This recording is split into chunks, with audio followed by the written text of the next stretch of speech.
Live look right now in El Paso, Texas. We are talking about those buoys we've been telling you about for weeks here, being placed in just south of El Paso, which you're seeing here in the Rio Grande River. Remember that initiative by Governor Greg Abbott. They are facing now their first major legal challenge.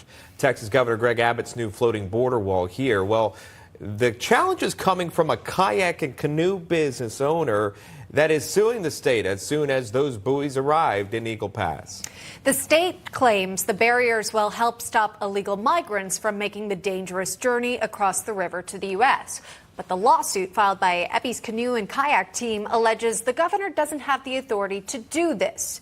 We're taking up the case in National Report Court. Jim Parkman is a federal criminal defense attorney. Jared Roberts is a constitutional attorney. For the purposes of this segment, Jim will represent the state of Texas. Jared will represent the business owner of that kayaking service. So Governor Greg Abbott has reportedly already responded to the lawsuit, saying that Texas has a constitutional right to secure the border. The business owner, though, disagrees, claiming he won't be able to offer tours in the area and the barriers could destroy the natural ecosystem of the river. So, Jared, if you could, talk to me about the argument of this businessman. What's he going to allege? I think the thing that's his best argument is that we've seen in the United States Supreme Court, and obviously this is happening in Texas, but courts are really trying to emphasize reining in the power of government agencies, and that the Constitution, whether it be federally or in the states, says that the power to create law rests with Congress and the state legislature. And now these entities can divvy up this power and give it to agencies. However, the trend in the courts is that unless the bill giving the power away says that you can specifically do X, Y, Z, if it doesn't say that, then the courts have really been finding it to be unconstitutional of late.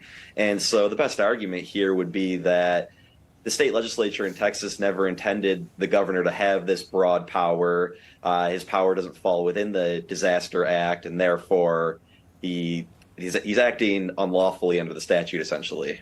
And let's go to Jim Parkman on that. Do you think the governor does have the authority to move forward with this barrier in the river? Absolutely. And I think there are great grounds for it. And I think there are two issues that the governor has said is most important, one of which probably kind of went over everybody's head. But let's take the first one. First one was, look, we've got to stop people from crossing this dangerous river. It's killing people out there. They're drowning. We've got to stop this immigration coming in. We don't seem to get any help from the federal government anymore. So as Texas, we are going to build something to try to put it into this. Number two, the most important thing that I heard was an interesting comment by the governor, and that was, be prepared. We're going all the way to the Supreme Court. What does that mean to the kayak business? That means you better have a lot of money or have a lot of friends, because we can afford it, and it costs a lot of money to get to the Supreme Court of the United States. So you better be prepared to face us, because we're going the distance with this.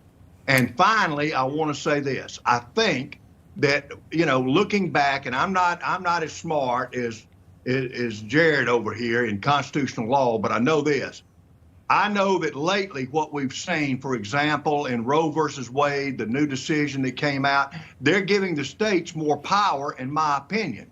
So when you're facing the Supreme Court and the cost that it takes to get there, are you looking at a court that's going to side with the state more than it is the kayak business? Well, that's a long way down the road to make it all the way up to the U.S. Supreme Court. And as we know, those legal fees could really add up. So, Jared, in part of this lawsuit, bringing it forward, would we hear do we have time to go back to Jared? Gerard has been listening in. He's going to be making a decision ultimately in the case. So, Jared, when it comes to your argument here, would you be able to sort of tally up the damages, the costs of these tours that you might be missing out on, the revenue that would be lost because of this buoy system in place?